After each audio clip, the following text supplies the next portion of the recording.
Hey everyone, welcome to the B-Side Breakdown. My name is Brett Johnson and I am your host. This is episode 3 of a podcast where I talk with other artists, musicians, and songwriters about a song they've written from any band, any era, any genre, previously released or not, that is meaningful to them, and we're going to get deep into the why behind it. Today I'm going to be talking with Jeremy Jessen from the post-hardcore band Align and their song Oscilloscope. So let's get into it. Here is the song Oscilloscope by Align.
All right, and that was the song Oscilloscope by Align. We're going to take a quick break and we'll be back with Jeremy Jessen. Please stay with us.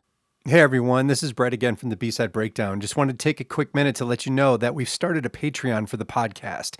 So if you go to patreon.com/B-Side Breakdown and subscribe to the Down for the Cause tier, it's $5 a month. You get all the episodes in advance. You get them all ad-free. And it's just a great way to show your support for the podcast, for this labor of love, and so you can help us keep it going and keep the lights on. Please go check it out when you can, and we'll catch you back in a minute. Thanks. All right, and we're back. So let's bring in Jeremy Jessen. Hey, Jer, how's it going? Hey, Brett, how are you? I'm good, man. Thank you for taking the time out of your busy Monday to talk to me about rock and roll. Yeah, thanks for having me. Of course. So Oscilloscope, I love this song. I've just wanted to tell you for like a couple months now that the chorus in this is so just brutal and hooky and amazing. And I really wish I understood exactly what the lyrics were. But it's such a great song. And I really feel it just from being a fan of Align for so many years and then having you guys putting out, new music and having this be that thing. I'm just super excited to hear about it from your perspective. So tell me what you can about it. What about that song is so meaningful to you or to the band or what have you? I think the level of meaning basically starts and ends with the fact that it's kind of like a re-emergence, kind of a re-entrance into the band for all of us, really. It's very much a flashpoint of kind of getting back together and writing music again. And so it really starts with like the energy that kind of brings naturally, even before you get to the lyrical content and what that means to me. Sure. So it just like getting something new from Matt, who's a creative dynamo with, you know, the style of guitar that Align's always been about. He's always been very much a self-starter. You know, he'll bring songs that are basically done to us, you know, for all intents and purposes, like the vibe of them is there. And then it's just on myself and Dave and John to kind of bring our, like a little bit of a personal touch to whatever the recording ends up being. Obviously I have a little bit more to do with that in terms of lyrics. Sure. But like that, like it just, there's so much of a vibe of how he plays guitar. It just makes it makes it so that when you can like find that entry point and connect with the song, then the stuff just kind of just flows out, and it finishes itself almost. It's oversimplifying it, but like that's the vibe I get when we're really kind of cooking creatively. Sure. So then when did that originally start? So for that song particularly, did that come about just starting with COVID, or did it come about just 3 months ago, or when did really kind of the genesis of that song begin?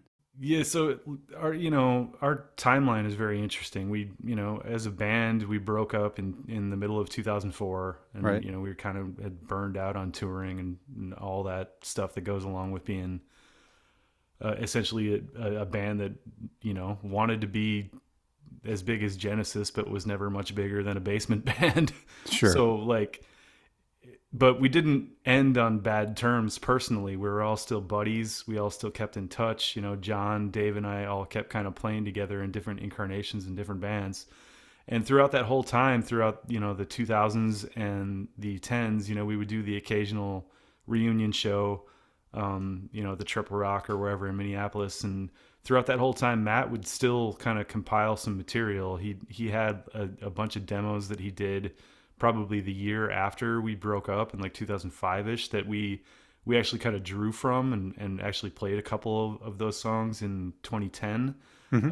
But then it was then we kind of had our longest lull from between 2010 and 2017. And we got back together in 2017 and we did a show for our friend Jason, who has since passed.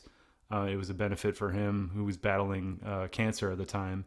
And it was during those practices and just after those shows that he sent a couple new ideas over. And when we're not, you know, when we're all kind of doing our own things, playing in our own other bands, some of that stuff is kind of a slow burn. You know, we kind of, it gets shared and then, you know, it percolates for a little bit of time. So the Oscilloscope idea, like the original demo that he sent, I think it was like early 2019 that he sent it over to all of us. And at the time, I was working on just a lot of different stuff. I was working on my other band, Rat Owl, new music, and I kind of finally had a good setup at my house where I could really like truly demo and not worry about noise or being too loud when I'm, you know, screaming my head off. Sure. It's down in the basement away from everything, and it doesn't really bleed too much. So at that time, I really started kind of just trying stuff that I had never tried before. Up to that point, I was pretty much you know, write lyrics as they come to me in a office cubicle here and there, and then not really try them out until I was at a practice space. Sure. It was this, you know, Oscilloscope and then a couple of other demos that he sent were the first ones that I really they were kind of guinea pigs of the new environment. So that it was actually, I think it was late 2019, even before the pandemic, that I put the first like demo vocal ideas down for this song. And then it kind of developed throughout the pandemic, a couple more iterations of it, finally culminating in when we got into the studio a few months back and July of 2022 and put it down for real. Got it. So was there just like a pool of songs to draw from that you could have selected to do for that recording a couple months back? Or is it really, was that kind of the only one that was really complete? So it was naturally the next one? Or how did that one come about to be the choice? Yeah, I mean, we chose Oscilloscope ultimately because it was the most exciting and new to all four of Sure. us. Okay. Just in terms of the energy of the song itself, Yeah. and also the fact that it was kind of one of Matt's most recent ideas, so it felt the freshest to Sure. us. But there are a few others that are, for pretty much done. But they're from, they're rooted in older ideas. And then there was one other song that we actually did track in the same session Mm-hmm. that is almost done. Like, I think there's a master that everybody just has to say they're cool with, and then we'll have another song. Nice. But this was the one that we were all like, well, we got to finish this one, and we got to play this one at these shows that we had this past summer. So it was, it was pretty much unanimous that this is the one we would like really hone in on and make sure we got it right. No, that's great. And so with that song, though, you released that specifically. Was it digital only and then as a cassette, or did you put it out on vinyl as well? No, we just did this one, the digital. We have designs to make another record, which Okay. will be, amazing. Yeah. But we want it to be like a contained, 8-song type of kind of that modern version of the LP where people aren't making 15-song CDs anymore, but they're Right. also not making 4-song 7 inches. Yep. So it's kind of like in between there. So we just figured the quickest way, we don't have any muscle behind us, so we just wanted to put it out there so people could hear it. No, that's cool. And then I saw that you have other shows coming up. So that for me kind of made me think, right. I mean, I know that, right, like you said, Align kind of broke up in 2004, and then you've come back together for these various sort of events. And like you said, there was no bad blood or anything. It was just a matter of people went on to do different things. But then as you've come back together, it seems like with this song specifically and that fire you're talking about, that kind of, to me, it echoes of something that I would have heard a little bit on Blue Book Value, but is completely evolved from there. And it's like the fresh version of what you guys would write today, which to me is why I think I loved it so much. Was just it just sounds like it doesn't sound like you're trying to write something like you used to, and that I really respect, admire, and appreciate. But then I've also noticed you guys have a bunch of other shows kind of coming up. Like I think you just played again recently, and you have some other gigs coming up. So is that kind of in the spirit of this new record you're talking about? I mean, is Align like a band again, or is it still just kind of this is a thing that you guys do when you guys do it? Yeah, I think it's maybe difficult to answer that Fair. in a traditional sense. I mean, we're all really old, so it's like, Right. even if we call ourselves a band, it's like we're not jumping in a van tomorrow or anything. But yeah, I think we're all at a point in our personal lives and in our musical lives with other projects that like it's not, it doesn't pin any of us down either mentally or schedule wise to consider doing Align stuff. So That's great. I think in the spirit of having this new song and, playing a show like we did with you guys with the Blue Worm celebration, it just, some other opportunities came up and we were like, well, I mean, we don't have any reason not to do this. So let's go ahead and do it. And I think we're hoping at least that the energy that is created out of those opportunities with us as, as a group of friends and as a group of people who have always enjoyed collaborating together, that it'll result in more new music. And then, we'll get to a point where we can say, yeah, let's go back into a studio and make, a full new record. No, that's great. So are you, with that then, do you actually actively have sort of regular rehearsals, or are you still collaborating the sort of the same way you have been since, way back when, where Matt has ideas that he completes mostly and then sends them off to you guys, and then you guys start kind of fleshing them out yourselves? Is it still that sort of that model of how you're writing, or has that changed too, kind of with the new song and sort of different approach? I think it's still probably a little TBD, Okay. because to this point, it's been the rehearsals that we have had are very focused toward a particular point, whether Yep. it's going into the studio to do these two songs or, rehearsing for a show. Um, and that hasn't necessarily changed yet. But obviously, John, Dave, and I all practice out of the same room in St. Paul with like 80 different bands. Oh, gotcha. So the space is there. If we want to practice, we can practice. Oh, that's cool. That's cool. I didn't realize that you guys were still sharing a space with all the various bands. That's Yeah, awesome. there's a lot of gear in there. I'm sure. No, that's cool. So as far as the lyrics go in the song Oscilloscope, I've been listening to it over and over again, and your scream is so great, and as well as obviously your singing voice, I love it. And I can almost get a bunch of the lyrics, and I have a sense of what I think it means, but it's also part of what I love about listening to songwriters I love is that I don't necessarily know exactly what you're saying, but I get to interpret it the way I do. And I know how it resonates with me, just with the feeling of the music and how you're saying it and what I hear you getting at and just knowing you as a person. But I'd love to hear from your perspective. What about the lyrics do you want to share about? So Oscilloscope became a really, really like cool personal moment of expression. And it's interesting. I'll go 2-3 months like just with the most negative attitude in the world toward writing lyrics. Just like, I can't stand doing this. Why am I the singer in every band I'm in? It's Totally understand that. It just like it gets to a point where I feel like I'm just grasping at anything constructive to say about anything. Sure. And then something will come along like Oscilloscope, and it kind of taps into when, back when I was a young hardcore kid and it was just everything was just so deadly important, Right. And it's not to say that like I'm still pretty compartmentalized in putting lyrics down for any song. It's not as serious as it used to be. It's often just it's a series of observations on the world around me, or maybe on myself, or maybe on someone I love. But it's never as live and die as it was when I was young.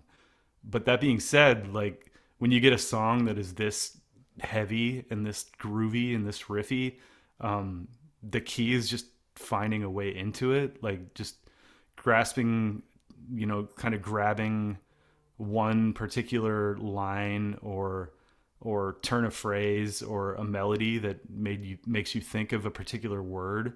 And then for me, it's always like kind of building the song from that point. Mm-hmm. And with this song, in the verses, it's very screamy, but then at the turn of each section of the verse, there's a kind of a response that is more melodic. Mm-hmm. And the first thing that I grabbed onto when I started writing the song was just the idea of something coming along and very sarcastically spreading love. So like there's a scream in each section of the verses where I scream spreading, but then there's like kind of a gang vocal singing love. And it's meant to be very like facetious and like tongue in cheek. And what I've found like kind of infinitely ironic about this song is I wrote this all in like late 2019. Like 90% of these lyrics were in late 2019. Mm-hmm. And the idea of something spreading, it just kind of like we just kind of backed right into that being kind of an aspect of the pandemic. And Yeah, then no kidding. that sort of informed some other like edits that I made on some other lyrics in the song, and it just kind of it's not atypical of what I often write about, which is, usually kind of from a bit of a cynical angle.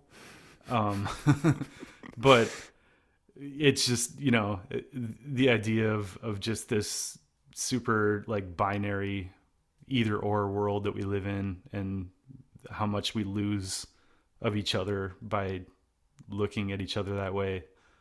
It's a lot of that. That's kind of like the general theme of the song is just we can see all this going on around us, but we just continue to kind of wallow in it. Right. No, that's great.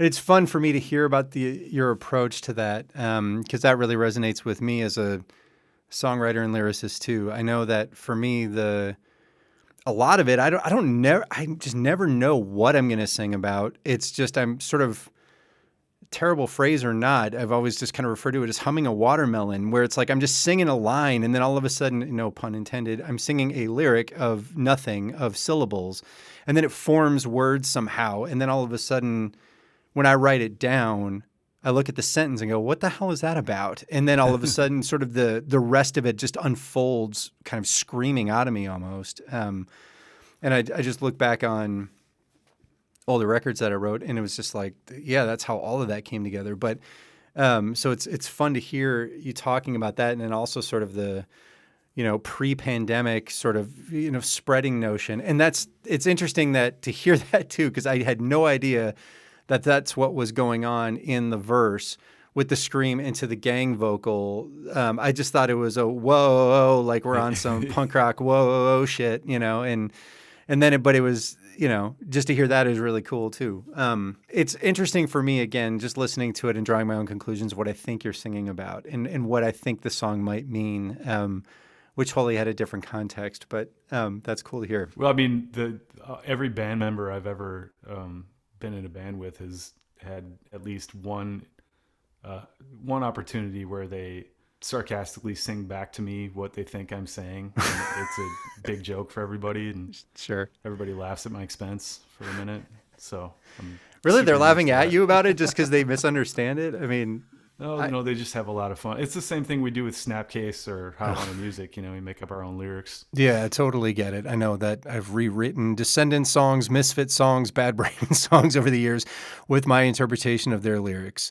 So totally understand that. All right, and we're going to take another quick break, and we'll be back with Jeremy Jessen from Align to find out what they got coming up. Please stay with us. All right, and we're back with Jeremy Jessen from Align. So, hey, Jer, what do you got coming up next, or what are you working on? So, I have had a band for the last 5-6 years called Rat Owl. That is much more kind of where I originated with punk rock and with, writing my own music. When I was a teenager, I hacked around on a guitar and, tried to rip off the Descendants and Green Day as much as I could. And that was kind of my thing for the first few years that I was doing this. And, lo and behold, I have a bunch of friends who also grew up in the same time period and doing the same thing. So we started Rat Owl in, I think it was 2016 going into 2017 as very much an homage to that place where we all started. All those bands like Doughboys and Big Drill Car, all Descendants, basically a love letter to that style of music and trying to make it, sort of a modern version of it with all that we've experienced and sort of like gotten better at along the way. Yeah. So we put out a first record in 2018 doing that band. And ever since then, we've, obviously we lost about a year and a half, due to the pandemic and everything. And, it's been really fun. And we've got like a boatload of songs that are really pretty much ready to go. So hopefully we're going to be going into the studio here in November-ish and doing the second record for that band. And then beyond that, obviously Align is still, it's still very much a possibility that we'll be going into the studio this winter sometime to make the first Align record since 2003. So those are the primary things I have going on right now, I would say. Sure. For anyone who's listening, yes, please go check out Rat Owl. Particularly the record Madison Beast is amazing. I was able to see you guys last fall at the Earl in Atlanta when you were on tour or for a weekend thing. I think that was the first time I actually saw you guys live, which to me was so funny, just that here you guys have been a band for I don't know how long, and we lived in the same state for at least a minute while you guys were a band, and I don't think I ever saw you until, I moved to South Carolina and you're coming through Atlanta. But yeah, it was so great to finally catch up with you guys there. That was for me, that was such a a perfect kind of exit from sort of pandemic mentality for me, or just the isolation that, I think that goes along with it, just to see, wow, like here's friends playing in a city that neither of us live in. And, and then, which then spawned, right, like the whole Blue Arm anniversary show that we did this past August, which was super fun. So that's awesome. I'm glad that you guys are doing a follow-up record, and I can't wait to hear more of what's happening there, as well as, anything like that final master you said that's floating around from Align. I can't wait to hear that too. So that's going to be all good stuff. If people are interested in finding out more about what you're doing with any of the bands that you're in, specifically Align or Rat Owl, where's the best place for them to go find you? Well, I mean, the best place to go find any independent music is Bandcamp. For sure. Because they support the correct way. So alignrock.bandcamp.com, ratowlband.bandcamp.com. Both bands are also on Instagram. If you go to Instagram and go to Align Rock, I think both bands' bios, like the bio at the top of the Instagram, will have a link tree where you can, kind of get to all the different places that people consume music from. And that's probably the best bet.